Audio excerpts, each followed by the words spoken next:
It is time to drop our sacks on this mailbag edition as we touch our bags and see what you guys have in store this week on the show. We do this on our live shows where you guys submit questions to us. I answer them in real time. And you may be wondering, man, Tyler, I want to get involved in your next mailbag segment. Well, guess what? You can too when you subscribe and you turn on notifications, and you're the first to know when we have new content here on Seahawks Today, when we go live, when we do these mailbags. Subscribe now, turn on notifications, youtube.com/Seahawks TV to stay up to date with everything happening on your favorite team. We got you covered. Let's get started with the mailbag. Gingerbread Man is asking me, tell us about L.A. Oh, I was just in Los Angeles over the weekend, and I had a very good time. I'll keep this brief because I'm sure you guys want to hear about the Seahawks here. But the trip to Los Angeles, I woke up one morning in a mansion in Ranchos Palos Verdes to an ocean view, which was fantastic. I got a new suit from my suit guy I visit out in LA. I was on a yacht at one point. I was living my best life. LA treated me well. I don't think I could ever live in LA, but I do enjoy visiting. But Gingerbread Man, thanks for asking. Appreciate that $20 super chat as well. Salute to you, and appreciate you for getting involved in the show. Enough about me. Let's go to Jefferson, talk some football here. Do you think the Seahawks will cut Noah before the season and let him try to prove himself one last time? So if I were to guess, all right, Jefferson, I think that Seattle would like to trade Noah Fant and get that contract off the books and clear the $9 million and try to get what they can for him. But if it comes down to the decision, if no one's willing to trade for him, of cutting him or keeping him, I think that they probably rather keep him than walk away, let him walk for nothing, would be my guess. If somebody's willing to trade for him and see what you can, by all means. But the idea of just cutting him and getting nothing, I think that they would not want to do that. Elijah Arroyo, who I'm very high on, Seattle might be in the boat of, hey, we need to give him a year to process and transition and then let him take over from Noah Fant. We know Elijah Arroyo is the future. I believe he's got potential to be a star in this league. I've been very high on him, but it might take a little bit of time to get to that point, Jefferson. So Noah, if they can't trade him, I think that he's likely back in that scenario. We'll see. Hawks All Day writes in, could the Seahawks trade for Jamel Dean? So there's talk this week that the Bucs could be potentially looking to move on from Jamel Dean. Or Jamel Dean, however you say it. Jamal, whatever. You get the idea. Dean has been pretty good in Tampa Bay. Last season, played in 12 games, 59 tackles, 7 pass breakups, 1 interception. And I have said this before, and I'll reiterate. A quote from the one and only Mike McDonald a few months ago when the Seahawks re-signed Josh Jobe. He said, hey, we like Josh Jobe. We're glad to bring him back, $2 million and all that, but we would like to have some competition for it. Well, the Seahawks didn't draft any corners. They did not bring in any competition for Josh Jobe. And they didn't really spend a ton on free agent corners either. Sure, you brought in, Jean Charles and a couple of those guys, but nobody really compete with Josh Jobe. So that tells me if they're serious about actually bringing in competition, maybe they trade for Dean or another player of that aspect. I think Dean makes a ton of sense. I don't think you'd have to give up a ton. I wouldn't hate the idea of him coming in and starting over Josh Jobe and letting Josh Jobe be your top backup corner. Should the Seahawks trade for Dean? It is our pinned comment today. Your chance to put your GM hat on. Let us know. Type T for trade, P for pass. Chime in the comment section. Tell me what you think. Today's show is sponsored by our friends at PrizePicks. PrizePicks is the place to go for daily fantasy made easy. Choose 2 or more players on any given category. Get the choice of more or less, whether you're talking fantasy points in football, rebounds in basketball, goals in hockey, home runs in baseball, all sorts of different categories to choose from. Cash in on the basketball playoffs with PrizePicks. Don't miss your last chance to add your favorite players from the court to your PrizePicks lineup, whether it's points, rebounds, assists. Take your pick of more or less for your shot to win up to 2,000 times your cash today. Turn your playoff hot takes into tickets to basketball's championship series, starting with the play-in round. Every lineup you make on PrizePicks will enter you in the Takes Two Tickets sweepstakes, which could get you and a +1, a VIP trip to the ship. PrizePicks is the best place to win cash while watching sports. Join millions of users and sign up today. PrizePicks, I'm already looking ahead to the start of the football season, my friends. And I want to show you what I got here on PrizePicks. I'm going with our guy Sam Darnold. They have more than 3,474.5 passing yards.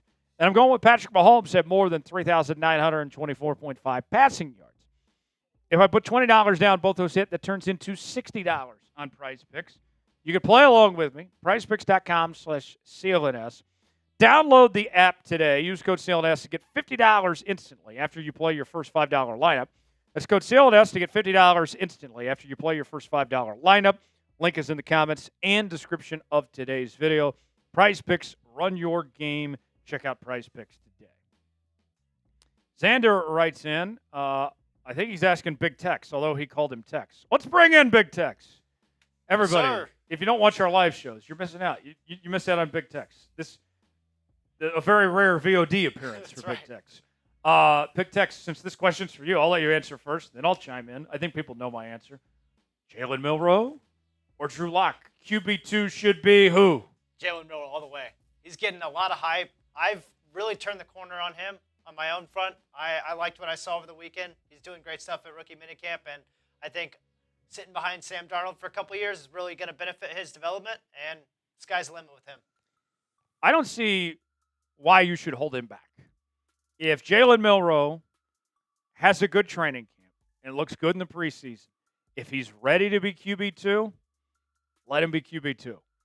No offense to Drew Lock. I like Drew Lock. I think Drew Lock is one of the better backup quarterbacks in the league. He has been a good soldier when he's been here in Seattle in his previous run. Lost the starting job, that competition to Geno Smith. Still stuck around, was a good teammate. This is not anything personal with Drew Lock at all. But this is about Jalen Milroe. And I'll say this, though. If Jalen Milroe doesn't have a good training camp, if there are some growing pains, right, then I would have no problem with Drew Lock sticking around as the QB2 and Jalen Milroe as your QB3. History tells us Seattle typically only carries 2 quarterbacks. But that would be me. Let the process see how it plays out. If Jalen's ready, you say bye to Drew Lock. But if he's not, then go ahead and keep Drew Lock and have Jalen Milroe as your QB3. But I think that's one of the things that just time will tell. Let it play itself out naturally. Absolutely. Let things play out. Process will certainly happen in the future. And I think, I've seen a little bit of Drew Lock when he was at Missouri against my Horns, and I saw Jalen Milroe when he was at Alabama against my Horns. I think his ceiling's a lot higher in the next level. I think Milroe's got a way better potential. Give me Milroe all day. We're Team Milroe around here. Tex, good to see you. Let's go to F the 40 Winers. I love it.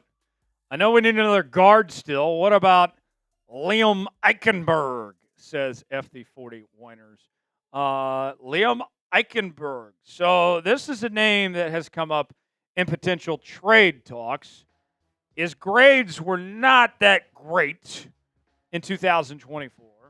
Sounds like he could be moved. Overall grade of 53.1. Pass block grade of 49.7. Run block grade of 58.7. Only allowed 2 sacks, though. 9 penalties isn't great. But is he better than Anthony Bradford, Christian Haynes, Bryce Cabledew, Lumea? Maybe. I don't know. I'm not giving up an arm and a leg. I can tell you that much. Maybe a 7th-round pick. Let him come in and compete. Get another veteran presence on that offensive line. It really just depends on the price tag. If I don't have to break the bank, I don't have to give up too much capital, then you could potentially make something work here. But it all depends on what you have to give up. Should the Seahawks trade for Liam Eichenberg? Sound off and let us know. You got two options here. Type Y for yes, in for no. Should they trade for Liam Eichenberg or not? Tell me in the comments section. Got time for a few more questions here. Let's go to Jimmy. Any spots we feel still red to be filled and can fill them with free agents? We mentioned offensive guard, and I think corner. I think those are the two spots to watch. I think that the defensive line, you can maybe use some depth. Linebacker, maybe some depth. But overall, I think Seattle likes where they're at this point. That they've done a pretty decent job of filling out their needs for the most part. But those would be the things I'd kind of point to right now. Jonathan writes in, have we not been able to see Noah Fant's potential due to the type of offense we had, or do you think it will be different now, or should we entertain trade ideas? Well, Noah Fant has played for two different coaching staffs now, two different offensive schemes, same results. 1 touchdown in 2 years. I gave him the benefit of the doubt last year. We already tried this, Jonathan. I gave him a second chance last year with the new coaching staff and said, hey, I understand you were underutilized in the previous coaching staff. Now let's get you another coaching staff. It was a pass-happy offense last year. Threw the ball actually too much, and he still didn't do that great. Clock has run out on Noah Fant. He's overpaid, and there's not enough production there. I would trade him, get what you can for him, if that's the case. Adam Baum writes in, are there any nose tackles to relieve Byron Murphy of double teams this year? Your answer is Jonathan Hankins.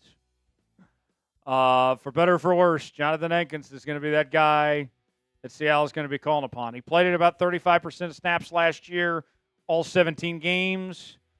That's it. That's the answer. It's going to be Jonathan Hankins, whether you like it or not. I'm not the biggest fan of Jonathan Hankins. He'll help out in the run defense, but he'll make a lot of mistakes too. But yeah, Jonathan Hankins is going to be the guy. Last question. Mike says, any chance we trade Kenneth Walker? As much as I hate to say it, yes. Very good chance Kenneth Walker gets traded. I think it's more likely he gets traded than Zach Charbonnet does. And you got a loaded running back room right now between K9, Charbonnet, Martinez, McIntosh, Holani. Somebody's got to go. And I think that Kenneth Walker, as much as I like him and I'd rather keep him, I've said this before, I would run K9 and Zach Charbonnet into the ground and maximize what you can on their rookie contracts. For K9, you're going to get at best a 5th-round pick. It might actually be a 6th or 7th-round pick. I'd rather just get the most out of him, let him walk in free agency than do that. But I could very well see K9 getting traded. We'll see. For continuing Seahawks coverage, subscribe now to Seattle Seahawks Today, youtube.com/SeahawksTV. I'm Tyler Jones. Thanks for joining us. We'll see you next time.